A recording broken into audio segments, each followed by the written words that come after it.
Baik, selamat pagi. Jadi kami dari kelompok 53 yang beranggotakan saya sendiri, Hewit, Graciela, Leonardo, Jason, dan Aurel ingin mempresentasikan hasil kerja kami di pelajaran masyarakat digital. Next.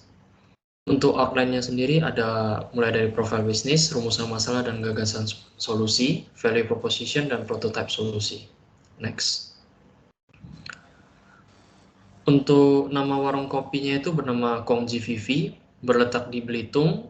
Ownernya sendiri bernama Bapak Haryandi dan target customer kita kurang dari 30 tahun. Next. Berikut merupakan lokasi Kongji EVV, di mana menurut kami itu tergolong strategis. Kenapa? Karena itu dekat dengan usaha lain, dekat dengan pemukiman, berada di pinggir jalan yang besar, tapi menjadi poin minusnya itu adalah lingkungan sekitar yang masih tergolong sepi. Selanjutnya untuk rumusan masalah yang dialami oleh Kongji Vivi, yang pertama dari aspek SDM, yaitu tidak kompeten, tidak bersungguh-sungguh, dan turnover rate karyawan yang tinggi. Yang kedua aspek segmentasi pasar, itu karena hanya untuk mengandalkan pelanggan lokal.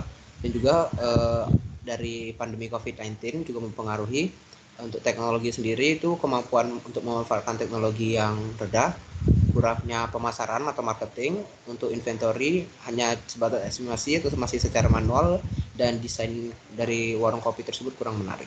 Next.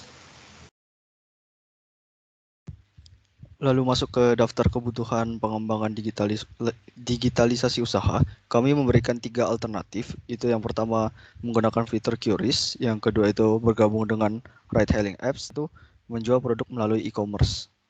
Next. Selanjutnya ada solusi dapat dengan memanfaatkan media sosial dan Instagram atau Facebook Ads untuk memberikan informasi mengenai warung kopi dan produk.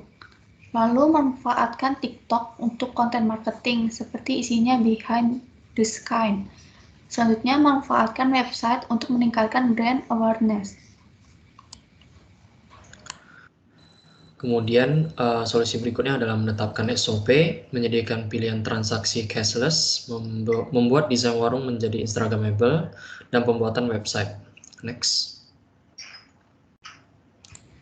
Berikut value proposition canvas.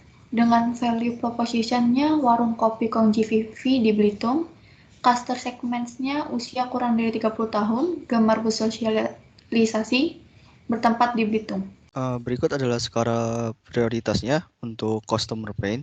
Ini diurutkan dari yang paling penting sampai yang tidak paling penting, di mana yang paling penting itu tempat tidak Instagramable, dan yang paling tidak penting itu tidak bisa cashless. Next.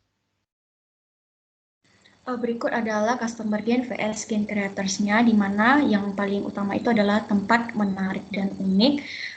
Di sini Kongji Vivi dapat membuat desain ruangan estetik. Yang kedua adalah harga kopi terjangkau. Di sini mereka dapat menyediakan pilihan varian kopi murah, dan yang selanjutnya dapat dilihat di PPT-nya.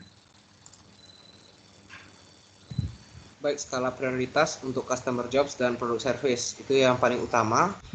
Produk yang ditawarkan adalah Instagram kopi dari Kongji Vivi sendiri, dan yang semakin ke bawah itu merupakan skala prioritas yang dianggap masih kurang penting. Yang paling bawah adalah pemesanan mudah untuk produk dan servicesnya sendiri, yaitu pemesanan secara online ataupun offline. Next. Selanjutnya ini adalah prototype solution-nya, di mana ini berangkat dari masalah yang ada dan dari value proposition canvas-nya, di mana yang skala tertingginya itu ada pemasaran yang kurang dan juga tempat yang kurang menarik. Nah, dari masalah tersebut kami mencoba untuk membuat Instagram, di mana di sini kami sudah ada contoh untuk konten yang bisa diupload di Instagram. Nah, selain itu kami juga akan memanfaatkan tools yang ada di Instagram seperti Instagram Ads agar pemasarannya ini lebih luas. Nah, untuk yang kedua itu adalah desain yang kurang menarik, di mana sebenarnya ketika diamati di Kongji Vivi itu sendiri itu terdapat desain yang menurut kami itu Instagramable, tapi masih dijadikan tempat parkir, sehingga di sini kami dapat menyarankan ke pemiliknya agar tempat parkirnya itu dapat dipindahkan, dan di tempat desain yang menarik ini dapat dijadikan sebagai spot foto. Sekian dari presentasi kami, terima kasih.